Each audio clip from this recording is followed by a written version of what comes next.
Perjuangkan daya, siap? Pilih orang yang memperjuangkan pesantren, siap?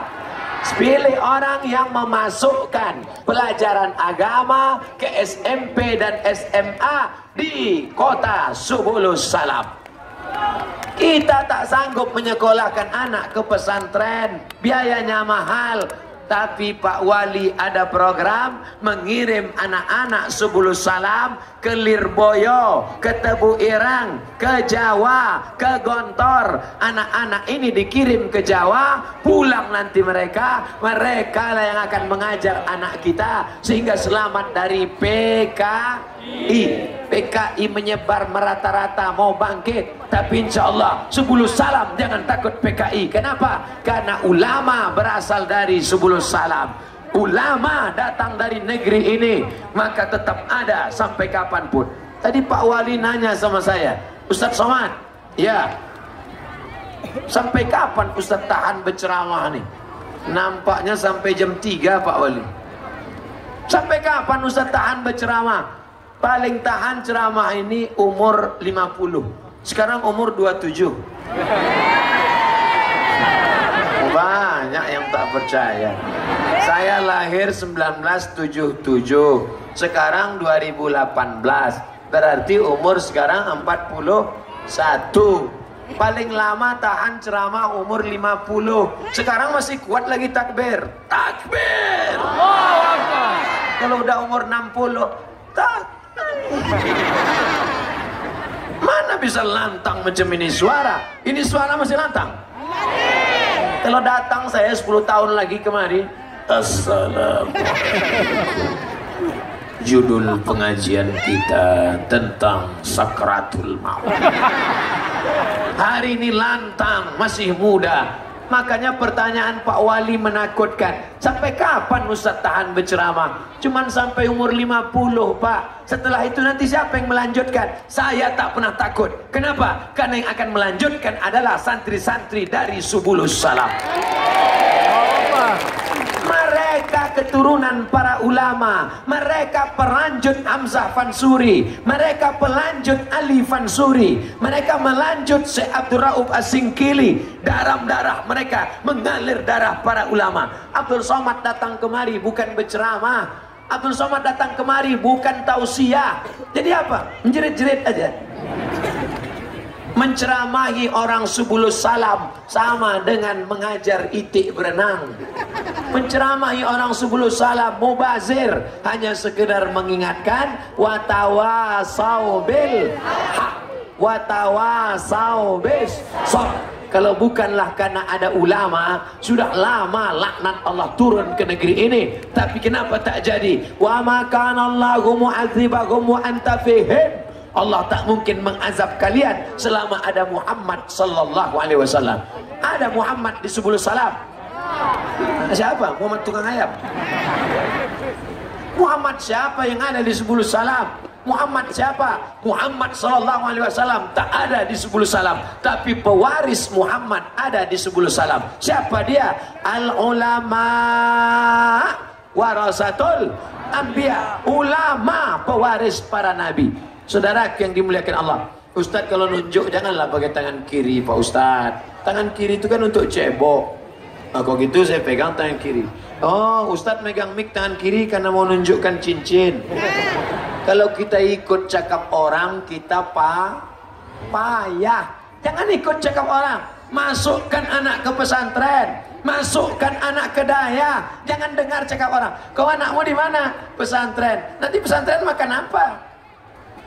Tengok anakku mantap, SH, sarjana hukum, MSI, master segala ilmu, insinyur.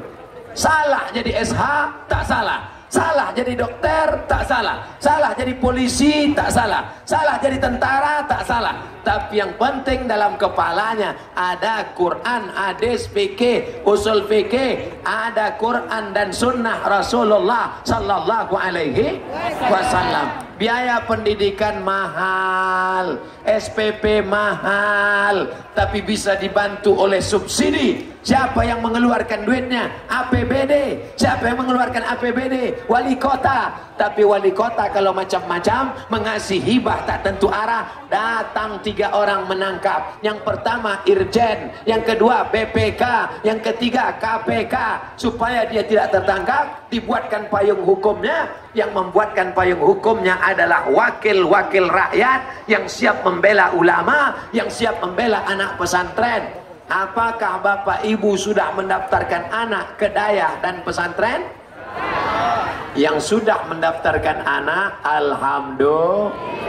Yang belum mendaftarkan, na'udzu. Yang akan mendaftarkan setelah ini, alhamdulillah. Yang sudah ceramah saya pun tak juga mau mendaftarkan, mati aja lah. Lebih baik, Bu. Lebih baik ibu menangis sekarang berpisah sama anak daripada menangis 20 tahun lagi karena dia pecandu narkoba. Betul?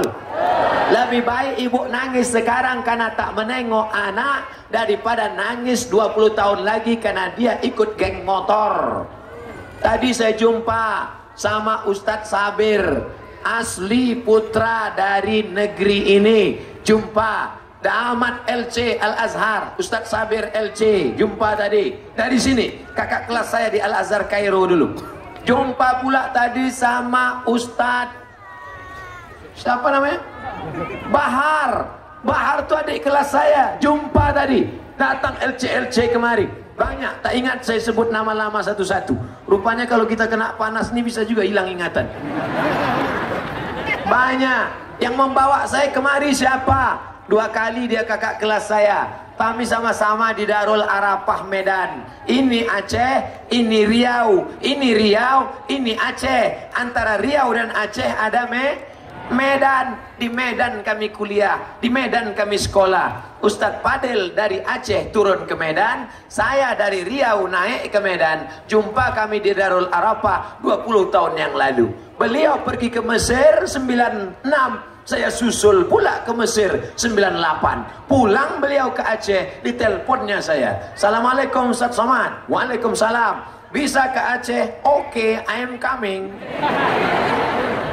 Kerjasama kami bukan sekarang, kerjasama sejak 20 tahun yang lalu. Sama-sama di pesantren, sama-sama di Kairo, sekarang sama-sama pulang di Indonesia. Begitulah anak-anak Subulus Salam. Kalau kerjasama di pesantren dari sekarang, nanti 20 tahun akan datang, mereka akan bekerja sama membangun Subulus Salam, membangun Aceh, membangun Indonesia. Kita sudah mati dimakan cacing tanah. Ibu yang bangga dengan baju yang cantik, bapak yang bangga dengan seragam, semuanya tinggal. Ada orang mati bawa seragam. Baju yang paling saya sayang untuk sekarang ini, inilah dia. Ini yang paling saya sayang. Nanti kalau saya mati kira-kira dibawa tak kain songket nih? Tinggal. Baju cantik warna-warni ini dibawa apa tidak? Tinggal. Ini sorban yang cantik, yang megah, yang mewah. Ini benangnya emas ini. Takut saya membawanya kalau masuk koper. Tinggal nih semua. Tinggal. Lalu mana yang akan dibawa? Ilmun yuntafa'u bih, ilmu yang bermanfaat. Shadaqatun jariyah, duit yang masuk kotak tadi. Apalagi yang berdatang mendoakan waladun salihun, anak ibu yang masuk Jannatul Firdaus, anak bapak yang di pondok pesantren. Bapak wali mengirim anak-anak Subulus Salam nun ke Lirboyo, ke Jawa. Mereka akan pulang ke Subulus Salam. Bangun dia tengah malam. Apa kata dia? Rabbighfirli wali walidayya warhamhuma kama rabbayani shaghira. Kalau dimasukkan dia ke pesantren, dibacakannya doa. Tapi kau masukkan anakmu sekolah musik, mati enggak? Dikirimnya lagu, dibukanya keyboard, nyanyi dia mama. Kalau emaknya mati itu lagunya. Kalau ayahnya mati, ayah dengarkanlah aku. Kalau emak sama ayahnya mati, kemesraan ini. Mampus lah kalian dengar lagi. Kasar sekali Ustadz nih ngomongnya. Bukan kasar, begitu kata-kata tuh kadang baru masuk ke telinga. Kalau cuman lembut-lembut saja dia. Ustadz dulu ceramah, apa kata Ustadz zaman dulu? Ada orang masuk telinga kanan, keluar telinga kiri. Masih masuk telinga kanan, keluar telinga kiri. Masuk 10, keluar 9, tersangkut 1. Sekarang dari telinga kanan juga keluar. Mental sama sekali. Bapak Ibu yang dimuliakan Allah Subhanahu wa taala, apa isi ceramah? Nanti kalau ada yang nanya, siapa yang ceramah tadi? Ustadz siapa nama Ustadz? Lupa pula aku namanya. Mudah ingat nama saya. Qul wallahu ahad, Allahus somad. Datang SMS masuk ke HP saya. Ustadz Somad, saya selalu membaca ayat kalau sholat Qul wallahu ahad, Allahus somad. Dan saya selalu ingat Ustadz Somad. Saya kalau yang meng-SMS orang laki-laki tak apa-apa, anak gadis pula. Ingatnya pada Allah. Ustadz-ustadz itu hanya mengajarkan kita kebaikan. Kalau kita sayang sama dia, doakan dia. Siap mendoakan Ustadz Somad? Saya tak minta doa banyak-banyak. Jangan doakan saya banyak-banyak, satu saja. Doakan Ustadz Somad mati dalam husnul khatimah. Jangan sekarang. Mentang-mentang panas mau cepat aja dia mau mati ya. Masih ada jadwal nanti malam di Singkil lagi. Besok kami balik ke Medan. Saudaraku yang dimuliakan Allah Subhanahu wa taala, apa yang disampaikan Ustadz Somad tadi? Pertama, jaga persatuan. Siap? Siap. Yang kedua, bayar zakat ke Baitul Mal. Siap? Siap. Yang ketiga, pilih calon-calon wakil-wakil yang memperjuangkan Islam, bukan main duit. Siap? Siap. Yang keempat, masukkan anak ke pondok pesantren. Sudah masukkan anak ke pesantren? Alhamdulillah. Ibu, kalau meninggalkan anak di pesantren jangan menangis, Bu. Jangan nangis. Ini banyak ibu meninggal anak. Jangan. Tinggalkan dia. Kau belajar di sini, belajar kau baik-baik. Kalau kau sampai balik ke rumah, kusir kau. Belajar sini, belajar. Belajar. Nanti udah keluar pintu pesantren, cari pokok-pokok sawit, nangislah itu. Ustadz, anak saya tinggalkan di pesantren Pak Ustadz, kata si bapak curhat ke saya. Terus pas pulang menangis bini saya, bengkak biji matanya sebesar bakso. Kenapa dia menangis? Ditengoknya di pesantren tilam tipis. Bulan pertama menengok tilam tipis. Tahu tilam? Kasur tipis. Bulan kedua yang tipis itu hilang.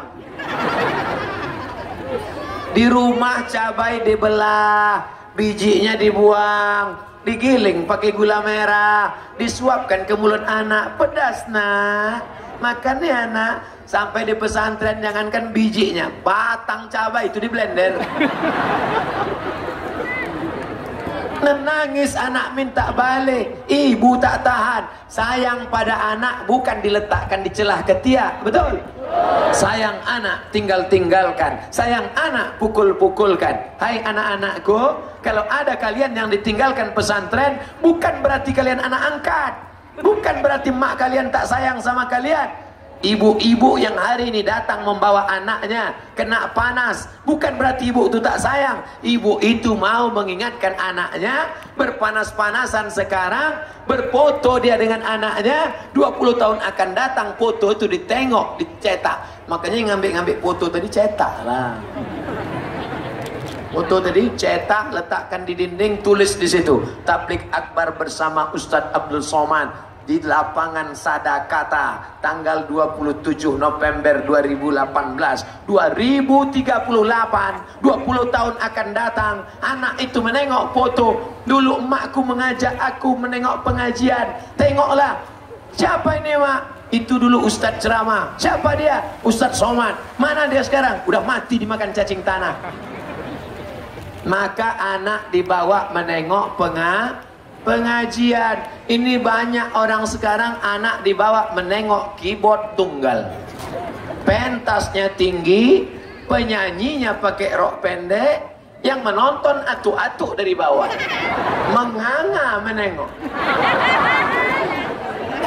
Menengok penyanyi menetes air liur, menengok bini menetes air mata. Ada keyboard tunggal di 10 salam? Tak ada, alhamdulillah. Ustaz, kalau Ustaz gini kan keyboard tunggal, matilah usaha bisnis keyboard tunggal kami. Keyboard tunggal boleh, tapi penyanyinya pakai rok panjang. Pakailah rok panjang. Tapi sekarang saya tengok banyak pula rok panjang resleting tak berpasang. Asal melangkah, terbuka. Berarti Ustaz nengok juga. Aku tidak nengok, tertengok. Pakai rok panjang, pakai jilbab, busana islami, pakai syariat Islam. Nyanyinya, nyanyi boleh apa tak boleh? Nyanyi apa salahnya? Nyanyi yang mengingatkan pada Allah. Suruh keyboard tunggal itu menyanyi. Apa lagunya Pak Ustaz? Bila Israel datang memanggil. Janganlah lagu itu pesta nikah Pak Ustaz. Ibu kalau ada orang nikah nanti jangan nyanyikan lagu itu. Menangislah kedua mempelai di atas pelaminan. Lagu yang mengingatkan tentang sholat. Hidup ini bagai lampu dinding yang dinyalakan di malam hari. Apabila minyak sudahlah kering, lampu pun akan padam sendiri. Bagus? Dari mana Ustaz tahu lagu itu? Emak saya dulu waktu kecil menyanyikan lagu itu. Panggilan haji telah tiba lagi. Maka anak-anak pun ingat. Sekarang emak-emak sambil mengayun anak, apa yang dinyanyikannya? Kabi kaci kabi gam.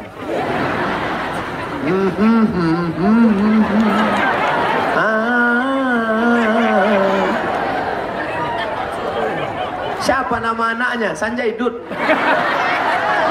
Anak yang kedua Amitabh Bachchan. Yang ketiga Rani Mukherjee. Yang keempat Coach Hotahir. Yang susah siapa? Pak Kua. Aku nikahkan engkau Coach Hotahir bin Amitabh Bachchan. Payah itu. Tapi Alhamdulillah di 10 salam. Kenapa bisa pula? Itu yang punya drone, yang nasi main-main lalat tuh aja berkeliling. Itu yang punya drone, tolong kau ambil dulu ke atas, ambil foto semua sudut-sudutnya nampak. Ambil foto dari atas, naikkan ke atas, dengar juga deh. Naik ke atas, ambil gambar, tunjukkan ke seluruh dunia, begini orang 10 salam mendengar pengajian. Di Banda Aceh ramai. Di Banda Aceh depan Masjid Baitur Rahman ramai. Kenapa ramai? Malam. Ini siang panas terik. Yang terjebak di tengah itu lapar haus. Kenapa dia tak keluar? Tak bisa keluar. Ini ramai. Ini yang di atas ini yang dapat payung, yang dapat tenda, pahalanya setengah, bagi 2 sama tukang tenda. Yang di sini yang pahalanya full, insyaallah. Begitu cara menyenangkan hati orang kepanasan. Oh, kalau begitu Pak Ustadz bagi 2 juga sama yang megang payung. Insya Allah semuanya dapat pahala penuh sesuai keikhlasan. Kenapa orang 10 salam bisa tahan mendengar ceramah? Yang datang berceramah ini bukan artis, bukan keong racun kucing garong, bukan musik, cuman bercakap. Karena mereka adalah umat Muhammad yang cinta kepada Nabi Muhammad sallallahu alaihi wasallam. panas mereka datang, hujan mereka datang, datang dari jauh, anak kecil mereka gendong. Ya Allah, ya Rasulullah, ampunkan semua yang datang ini dosa-dosanya. Berikan mereka semua kebaikan, keberkahan hidup ya Allah. Tak sanggup aku menengok mereka dalam keadaan susah payah, tapi ini semua karena cinta mereka kepada Sayyidina wa Maulana Muhammad. Ya Allah, ya Rasulullah, sebelum mereka mati izinkan mereka semua berziarah ke makam Nabi Muhammad sallallahu alaihi wasallam. Semoga Ustaz selalu dalam lindungan Allah. Iya, kalau tak lindungan Allah tak akan datang payung. Di masyarakat kami hampir semua orang bernazar, tapi nazarnya kalau dia ingin mendapat sesuatu, menang politik atau dapat anak. Aku mau ziarah ke makam Syekh Hamzah Fansuri dengan menyembelih seekor kambing dekat makam tersama dengan warga setempat. Karena ketidakmampuan yang menazar beli kambing, maka dialihkan kepada orang yang dinazarkan. Apakah perbuatan ini syirik? Apakah nazar ini harus dilaksanakan? Nanti kalau aku menang, aku akan ziarah ke makam Syekh Fulan. Ziarah itu hukumnya sunat.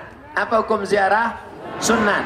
Ketika dijadikan nazar, maka dia menjadi wajib. Aku mau puasa hari Senin. Puasa Senin itu hukumnya sunat.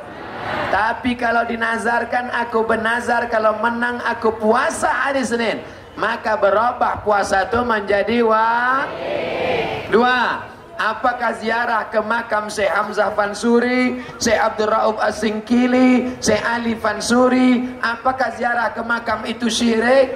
Kalau dia meminta kepada orang yang di makam, hai Tuan Syekh Hamzah Fansuri, tolonglah aku, meminta kepada orang, maka syirik. Sekarang saya tanya, ada orang sebelum salam minta kepada makam? Tak ada. Lalu orang yang mensyirikkan ini tak paham. Orang ini hilang. Nah, sini. Bapak Ibu, ini ada anak kehilangan orang tua. Maka orang tuanya tolong ambil kemari.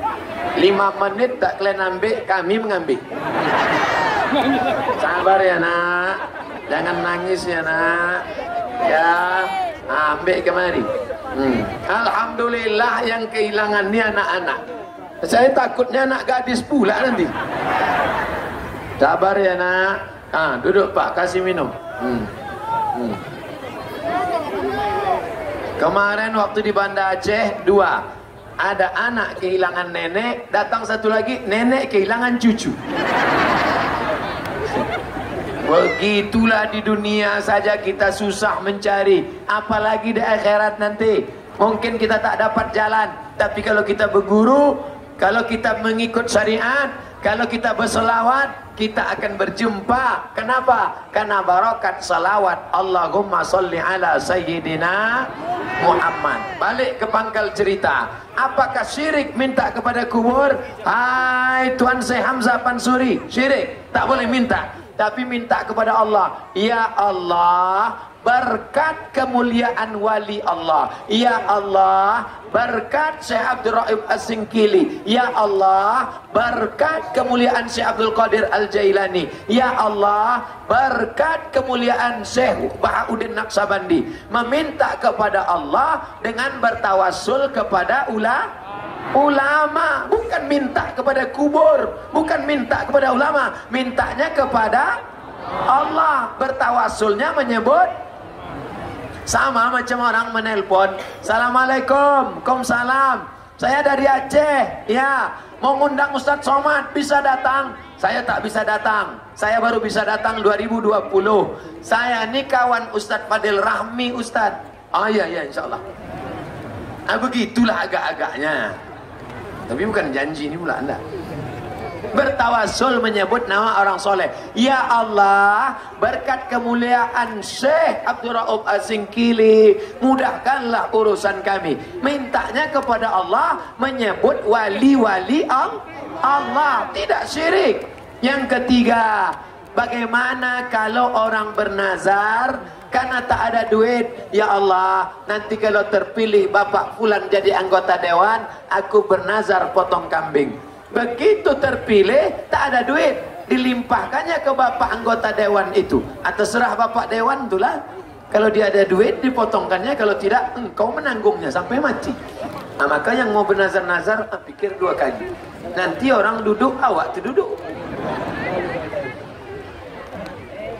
Ustadz yang dimuliakan Allah, sesaat lagi kita melaksanakan pemilu legislatif dan presiden. Bagaimana hukumnya membagi-bagikan uang pada masyarakat dengan tujuan agar yang bersangkutan dipilih? Itulah yang udah kubahas tadi.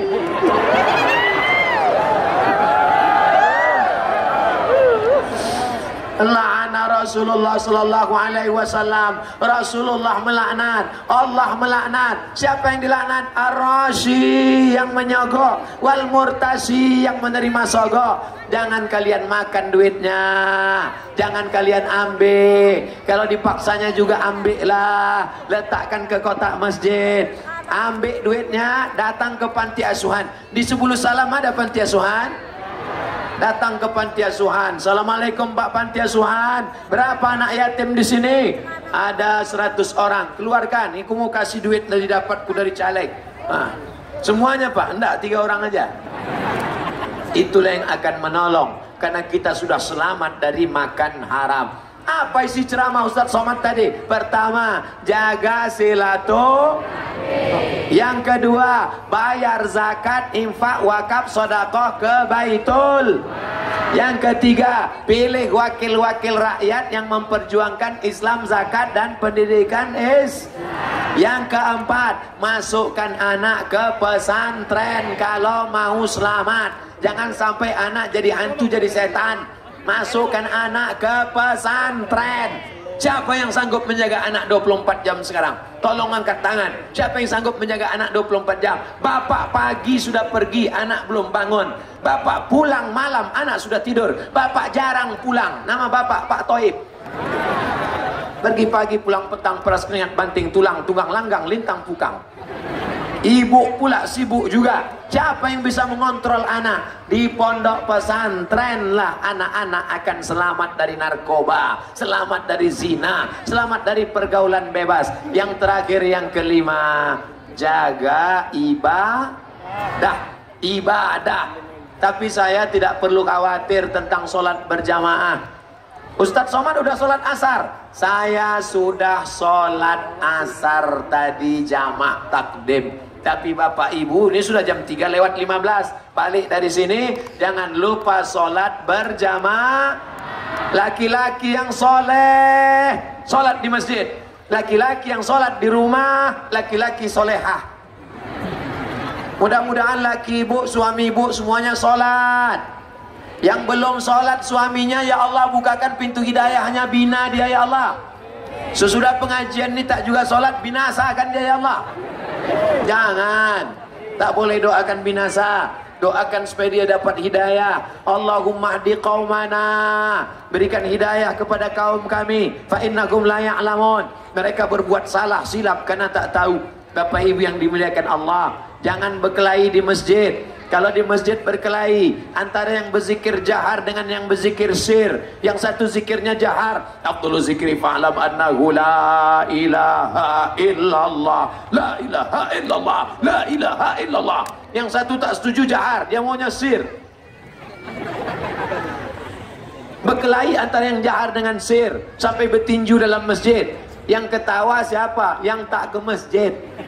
Apa kata orang luar masjid? Kenapa orang tu di masjid berkelahi? Gara-gara berzikir. Untung kita tak berzikir, kelepak balak 6. Na'udzubillah. Makanya yang sudah ke masjid akrab. Ini sudahlah masjid itu sikit jamaahnya. Imam 1, makmum 3. Sebelah kiri Muhammadiyah, sebelah kanan Perti, yang tengah preman baru tobat. Makmum ni asik berkelahi. Kata yang Muhammadiyah, Allahumma ba'id baini wa baina khotoyaya kama ba'atta bainal masyriqi wal maghrib. Kata yang Perti, Allahu akbar kabira walhamdulillahi katsira.